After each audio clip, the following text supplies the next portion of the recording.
ನಮಸ್ಕಾರ ಸ್ನೇಹಿತರೆ, ಬೆಂಗಳೂರಿನ ಕ್ರಿಕೆಟ್ ಅಭಿಮಾನಿಗಳಿಗೆ ಒಂದು ಬ್ರೇಕಿಂಗ್ ನ್ಯೂಸ್. ನಗರದ ಹೊರವಲಯದಲ್ಲಿ ಶೀಘ್ರದಲ್ಲೇ ವಿಶ್ವದರ್ಜೆಯ ಅತಿದೊಡ್ಡ ಕ್ರಿಕೆಟ್ ಸ್ಟೇಡಿಯಂ ತಲೆ ಎತ್ತಲಿದೆ.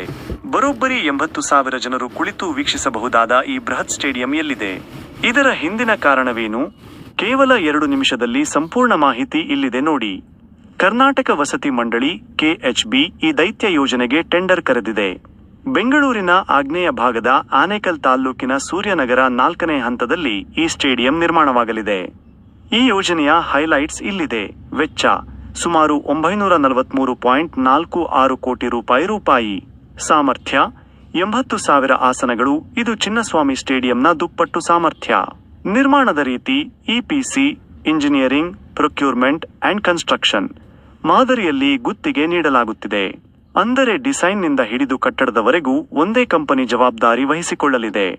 ಆದರೆ ಇಷ್ಟೊಂದು ತುರ್ತಾಗಿ ಈ ಸ್ಟೇಡಿಯಂ ನಿರ್ಮಾಣಕ್ಕೆ ಮುಂದಾಗಿದ್ದು ಯಾಕೆ ಗೊತ್ತಾ? ಇದಕ್ಕೆ ಕರಾಳ ಹಿನ್ನೆಲೆ ಇದೆ.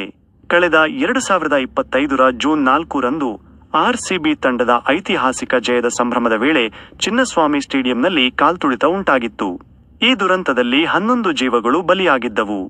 ಇದರ ತನಿಖೆ ನಡೆಸಿದ ಜಸ್ಟಿಸ್ ಜಾನ್ ಮೈಕೆಲ್ ಕುನ್ಹಾ ಆಯೋಗ ಕೇವಲ 32,000 ಸಾಮರ್ಥ್ಯದ ಚಿನ್ನಸ್ವಾಮಿ ಸ್ಟೇಡಿಯಂ ದೊಡ್ಡ ಮಟ್ಟದ ಜನಸಂದಣಿಯನ್ನು ನಿಭಾಯಿಸಲು ಸಾಧ್ಯವಿಲ್ಲ ಎಂದು ವರದಿ ನೀಡಿತ್ತು. ಆದ್ದರಿಂದಲೇ ನಗರದ ಹೊರವಲಯದಲ್ಲಿ ಹೆಚ್ಚು ಪಾರ್ಕಿಂಗ್ ಮತ್ತು ಭದ್ರತಾ ವ್ಯವಸ್ಥೆಯೊಂದಿಗೆ ಈ ಹೊಸ ಸ್ಟೇಡಿಯಂ ನಿರ್ಮಿಸಲು ಸರ್ಕಾರ ಮುಂದಾಗಿದೆ. ಈ ಹೊಸ ಸ್ಟೇಡಿಯಂ ಆನೇಕಲ್ ಮತ್ತು ಸೂರ್ಯನಗರ ಭಾಗದ ಚಿತ್ರಣವನ್ನೇ ಬದಲಿಸಲಿದೆ. ಇಲ್ಲಿ ಅಂತಾರಾಷ್ಟ್ರೀಯ ಗುಣಮಟ್ಟದ ಸೌಲಭ್ಯಗಳು, ಸುಸಜ್ಜಿತ ಪಾರ್ಕಿಂಗ್ ಮತ್ತು ಕ್ರೌಡ್ ಮ್ಯಾನೇಜ್ಮೆಂಟ್ ಇರಲಿದೆ. ಬೆಂಗಳೂರಿನ ಟ್ರಾಫಿಕ್ ಕಿರಿಕಿರಿ ಇಲ್ಲದೆ ಜನರು ಪಂದ್ಯಗಳನ್ನು ಆನಂದಿಸಬಹುದು. ಅರ್ಹ ಗುತ್ತಿಗೆದಾರರು ಕರ್ನಾಟಕ ಸಾರ್ವಜನಿಕ ಸಂಗ್ರಹಣೆ ಪೋರ್ಟಲ್ ಮೂಲಕ ಬಿಡ್ ಸಲ್ಲಿಸಲು ಅವಕಾಶ ನೀಡಲಾಗಿದೆ. ಒಟ್ಟಿನಲ್ಲಿ ಬೆಂಗಳೂರಿನ ಕ್ರೀಡಾಲೋಕಕ್ಕೆ ಇದೊಂದು ದೊಡ್ಡ ಕೊಡುಗೆ. ಚಿನ್ನಸ್ವಾಮಿ ಸ್ಟೇಡಿಯಂನ ಎಮೋಷನ್ ಜೊತೆಗೆ ಈ ಹೊಸ ದೈತ್ಯ ಸ್ಟೇಡಿಯಂನ ವೈಭವ ಹೇಗಿರಲಿದೆ ಎಂದು ನಾವು ಕಾದು ನೋಡಬೇಕಿದೆ. ಈ ಬಗ್ಗೆ ನಿಮ್ಮ ಅಭಿಪ್ರಾಯವೇನು? ಕಮೆಂಟ್ ಮಾಡಿ ತಿಳಿಸಿ.